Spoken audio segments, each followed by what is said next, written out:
Hello అండి.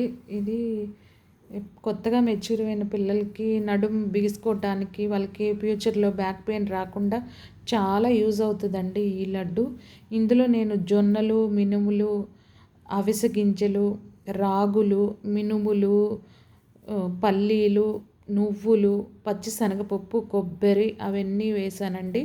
First దాన్ని వేయించేసానండి. వాటన్నిటిని ఒక్కొక్కటిగా వేయించేసేసి తర్వాత బెల్లాన్ని తురిమి దాన్ని తీగ పాకం రానిచ్చి ఈ వేయించేసి పౌడర్ చేసుకున్నా కదండి మిక్సీ వేసి, అందులో ఆ తీగ పాకం పోసేసి ఈ గిన్నెలో ఇలా లడ్డూలుగా చేస్తున్నానండి. ఇలా లడ్డూలుగా చేసేసి ఇలా బౌల్లో తీసుకొని పెట్టేస్తున్నానండి. పిల్లలకి చాలా మంచిదండి ఇది. వాళ్ళు పాపం బ్యాక్ పెయిన్‌తో ఎగ్జామ్స్ అప్పుడు చాలా సఫర్ అవుతారండి. ఇట్లాంటివి పెడితే వాళ్ళు హెల్తీగాను ఉంటారు. ఆ బ్యాక్ పెయిన్ అవి రాకుండా ఉంటాయండి. అందుకని షేర్ చేస్తున్నానండి ఇది.